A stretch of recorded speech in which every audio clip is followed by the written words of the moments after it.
The New Orleans Pelicans finished off the year with great optimism.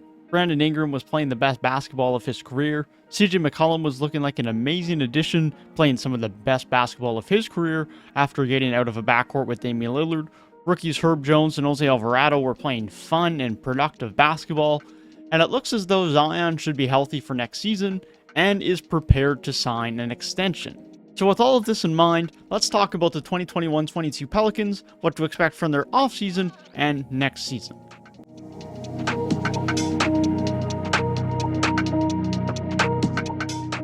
Brandon Ingram came back from injury to start the season and immediately got his team back to winning ways after a very rough start.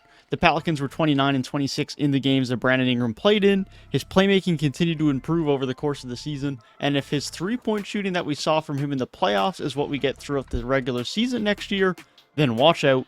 CJ McCollum was acquired for very good value at the trade deadline, and his value was very evident towards the back end of the season, and specifically through the postseason and the playoffs. Having a true second option from a perimeter creation standpoint alongside Brandon Ingram was extremely valuable and looks to be a great fit on this team. Jonas Valanciunas was a much better fit at the center position compared to Steven Adams. He had a very good season, improved his three-point shooting and spacing over the course of the year. Still not an amazing three-point shooter, but a solid one, and proves to be a nice complementary scoring piece on this team. Herb Jones had an absolutely amazing rookie season. His defense was elite. He is one of the best defensive rookies from a wing defender standpoint I have seen coming into the league in a long time. Could have arguably been on an all-defensive team and could end up being one of the best 3-and-D wings we ever see in NBA history, assuming he continues to improve his three-point shooting. Jackson Hayes had a very slow start to the beginning of the season, and it was unsure at this point whether Jackson Hayes was ever going to really develop and become a valuable NBA player for the Pelicans, but his second half of the season was much better. He looked quite good and quite productive in the starting lineup when he was a regular post-trade deadline, and will continue to be a valuable role player for them next season. Devonte Graham, of course, was brought in to be the replacement for Lonzo Ball, and he's always been an inefficient scorer, but he was extremely inefficient throughout the course of the season. He came off the bench towards the end of the year after CJ was acquired, and him being in the starting lineup and Jackson Hayes being in the starting lineup pushed him to the bench. And that's probably the best role for him. He's a fine sixth-man scorer with some playmaking ability, but it's definitely his best role while he's this inefficient, and even still, his efficiency needs to improve. Josie Alvarado is another rookie who had an absolutely brilliant season. He's one of my favorite players currently in the league. He just brings great energy, great hustle, great defense. He's very tenacious. He plays with an absurd amount of energy at all times. He can play make a bit. His shooting improved over the course of the season, and I see no reason why he won't continue to be a very valuable backup point guard for them moving forward. Nance Jr. was an under-the-radar but very good addition in their trades at the deadline as well. He provided some very valuable minutes for them throughout the course of the playoffs, whether it's at the 4, whether it's at the small ball 5. Larry Nance can do it all. He can play like a bit, he can rebound, he can give you some level of three-point shooting. He's just a great team player. He's a great glue guy, and is going to continue to do that for them moving forward. Trey Murphy didn't get a ton of opportunity in his rookie season, but he played very well when he did get those opportunities in the postseason. He's a very good three-point shooter and spacer, and I would expect we will see more of him in the rotation throughout next season. Willie Hernan Gomez continues to be a very positive role player. He brings good energy, good rebounding, some level of offensive production, and is just a good locker room presence. He's a positive guy to have around your team, and is very well liked by this Pelicans organization because of that. And unfortunately, Kyree Lewis Jr., a first-round pick from 2020, unfortunately missed most of his second season in the NBA due to a knee injury.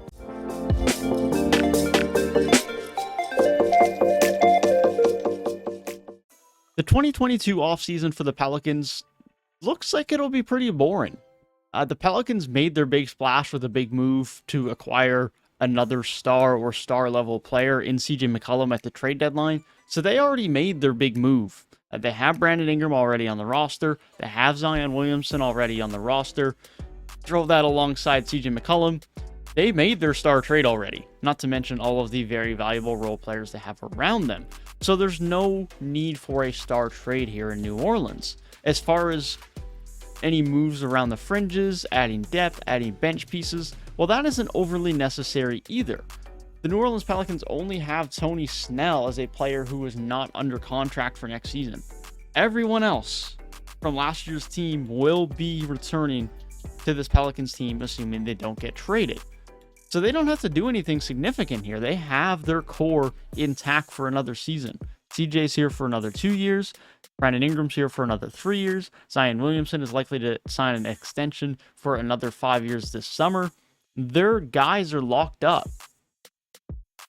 So this could be a very, very quiet offseason for the Pelicans. This will be the Pelicans' first season with CJ, Brandon Ingram, and Zion Williamson all on the court together. And so there's no need to make some big splash. You might as well see what you got with Herb Jones, with Josie Alvarado, with JV, with Jackson Hayes, with Trey Murphy, with Hernan Gomez. This is a very, very good team that has your 3 stars, multiple of which could be all NBA quality, specifically Zion, alongside some very good role players who, not to mention, many of those role players are very young.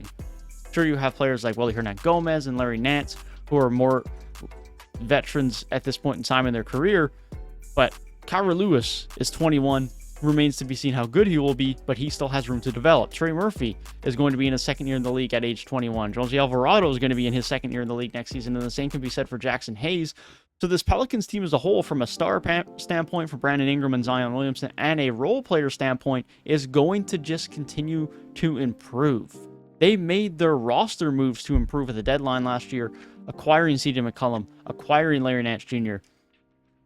Their improvements now can come from internal improvements and the re-addition of Zion Williamson on this team for next season. Because let's just keep in mind, this Pelicans team forced the Suns to a very difficult first-round series without Zion Williamson, without what most would say is their best player when healthy. So there is no reason why this Pelicans team has to make any significant moves. They have the pieces.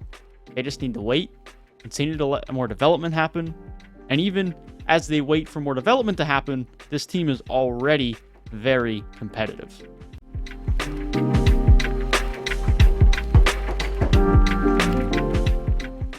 So what are my expectations for next season? Well, as mentioned earlier, they were an over 500 team when Brandon Ingram was in the lineup last year. Again, that was all without Zion Williamson, and that was with a majority of the games being without CJ McCollum. You have CJ McCollum for an entire season. You have Zion Williamson for 50, 60 games. This is going to be a very competitive roster that has a chance to completely avoid the play-in tournament and be a top 6 seed in the West. Now, it is worth noting the Western Conference is extremely strong next season. And I mean extremely strong. We are talking about the Clippers, the Suns, the Mavs, the Warriors, the Nuggets, the Grizzlies, the Timberwolves, the Lakers, and Utah, all as potentially very good teams next season. And so it is going to be tough to be a top 6 seed in the West next year. But the Pelicans have the talent to do so. Assuming they can stay healthy, there is no reason why they cannot be a top 6 seed. And even if they aren't, I would expect the Pelicans are once again in the playoffs next season. But again, it's worth remembering, the best Pelicans basketball is going to be in the long term. Now, of course, CJ McCollum is currently on the roster, and you're only going to have so many years of him with another 2 years of him under contract. But Brandon Ingram's only 24. Zion Williamson is only 21. That star duo are far away from their prime still. Even though Brandon Ingram, it seems like he's been around for a long time already, they're not near their primes yet. This is not to mention, of course, as we mentioned earlier, the role players such as Jackson Hayes, Trey Murphy, Josie Alvarado, Herb Jones, all of which are very early in their NBA careers. This Pelicans team has the upside and has the potential to be one of the best teams in the NBA moving forward. That's probably not something they see next year as Zion gets back to being healthy. You'll continue to see more progression from these young players.